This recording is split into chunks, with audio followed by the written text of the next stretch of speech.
మాంసం విక్రయదారులు తమకు కేటాయించిన స్థలంలో మాంసం విక్రయించాలని దుబ్బాక విశ్వ హిందూ పరిషత్ అధ్యక్షుడు శ్రీరామ్ తిలక్ కిష్టం గారి మోహన్ రెడ్డిలు కోరారు.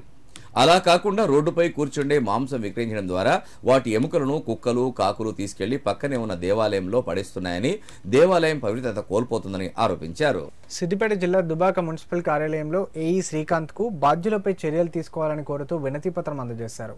ఈ సందర్భంగా వారు మాట్లాడుతూ గత బీఆర్ఎస్ ప్రభుత్వంలో మాంసం విక్రయదారులకు అనువుగా ఉంటుందని ₹1 కోటి వెచ్చించి మార్కెట్ యార్డ్ నిర్మించిందన్నారు. మాంసం విక్రయదారులు వాటిలో విక్రయించకుండా రోడ్డుపై విక్రయించడం ద్వారా వీధి కుక్కలు కాకులు వాటి ఎముకలను తీసుకెళ్లి పక్కనే ఉన్న ఉమామహేశ్వర దేవాలయం ప్రాంగణంలో వేస్తున్నాయన్నారు. దీంతో గుడి పరిసరాలు అపవిత్రమవుతున్నాయని ఆగ్రహం వ్యక్తం చేశారు. మున్సిపల్ అధికారులు వెంటనే స్పందించి విక్రయదారులకు కేటాయించిన స్థలంలోనే మాంసం విక్రయాలు చేసే విధంగా చర్యలు తీసుకుని గుడి పవిత్రతను కాపాడాలని వారు డిమాండ్ చేశారు. కార్యక్రమంలో నాయకులు Engari Rajireddy, Gopal Reddy, Balaraju, municipal co-option member Asha Swamy, Mallesham పాల్గొన్నారు.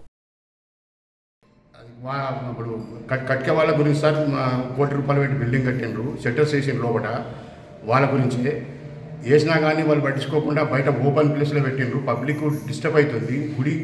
గుళ్ళకి కూడా మాంసము బుక్కలు గుళ్ళే పడుతున్నాయి, కాకులు వస్తున్నాయి. వాళ్ళు ఎంత చెప్పినా వాళ్ళు వినడం లేదు సార్. ఇమ్మీడియట్ మేము మున్సిపాలిటీకి వచ్చి కమిషనర్ గారికి వినతి పత్రం ఇచ్చినాము. ఇమ్మీడియట్ యాక్షన్ తీసుకోమని మున్సిపాలిటీ కమిషనర్ గారికి కోరుతున్నాం. కాబట్టి ఆ షట్టర్లలో మళ్ళీ యథావిధిగా షట్టర్లలో షాపులు పెట్టవలసిందిగా కమిషనర్ గారికి